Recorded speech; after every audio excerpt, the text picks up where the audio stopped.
This is Eddie Hearn, Matchroom Boxing. You're watching Sporting Icons. You don't need to be anywhere else.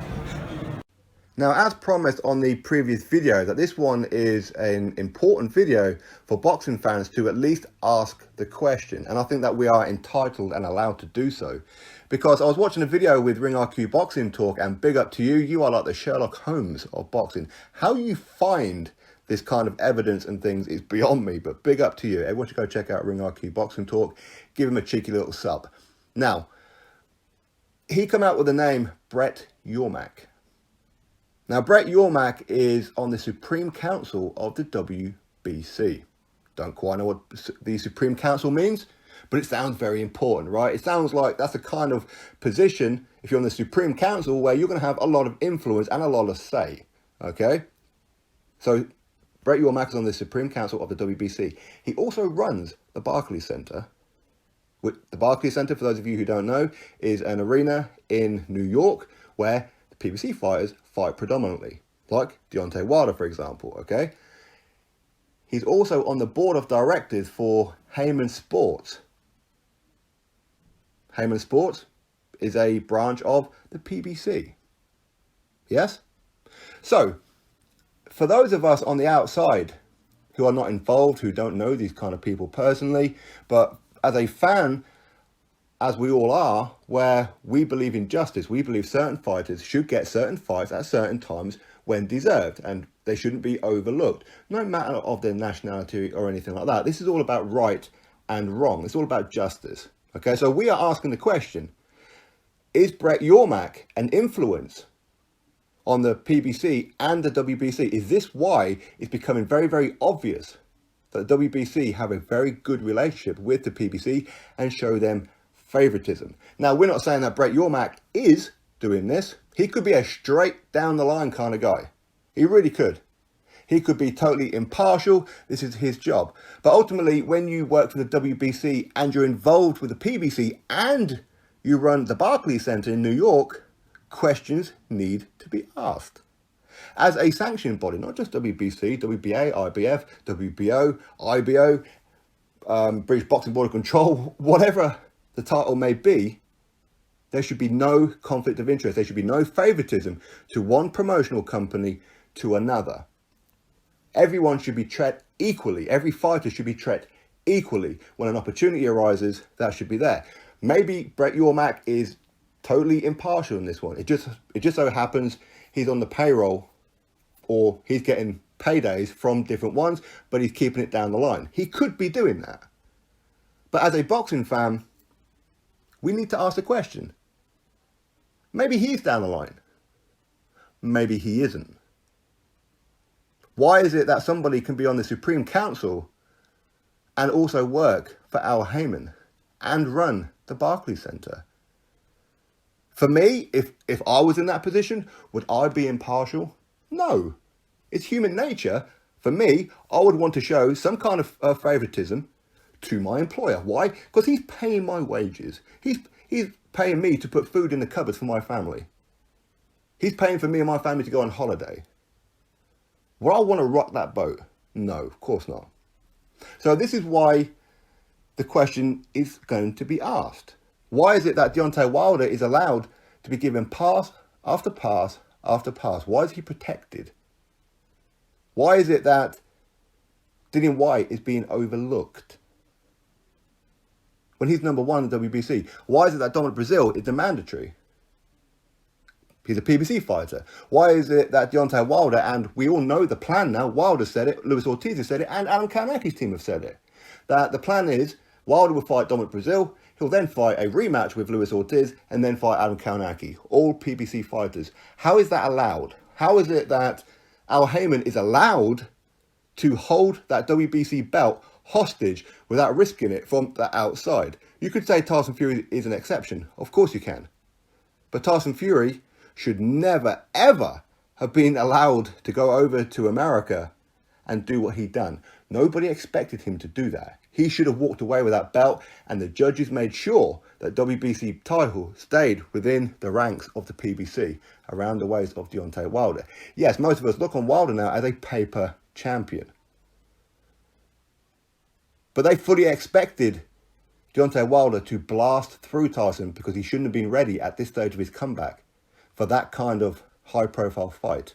It just shouldn't have happened. But this shows the flaws in Wilder, does it not? They ordered the rematch as well. Yeah, they did. Why? Money. And again, this goes into another branch of this one. If they're not showing favouritism to the PBC and Don King fighters like Bermane Stiverne, for example, not only did he get a title shot against Chris Arreola for the WBC vacant title at the time, against a guy that he's already beaten, where Chris Arreola, a PBC fighter, by the way, Bermane Stiverne, a Don King fighter. Why is that important? Don King had a very, very good relationship with Mauricio Sulaimán, the president of the WBC's father, when he was alive.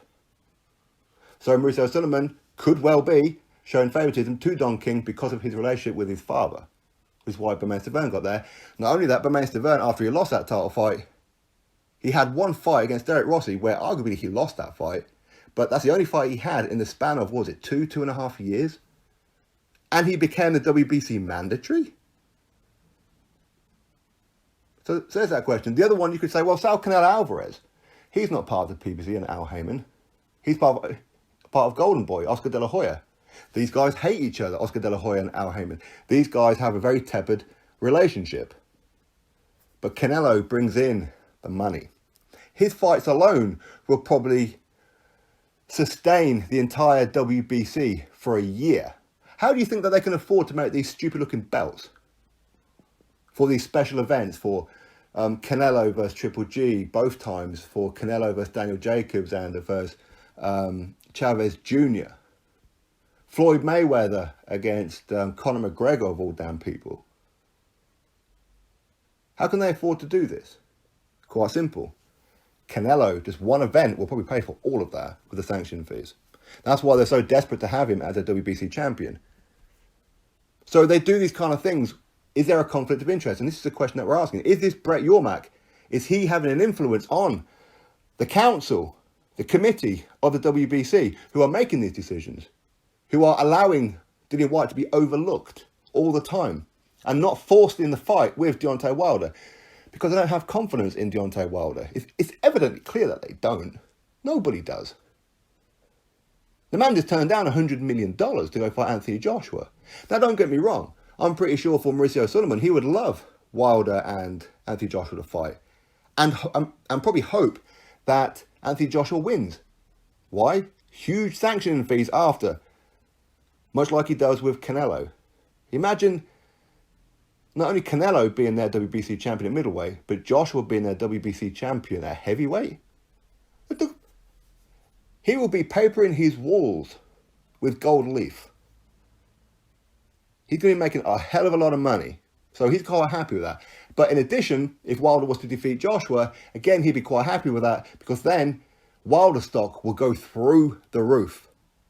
So again, it's a win-win for him.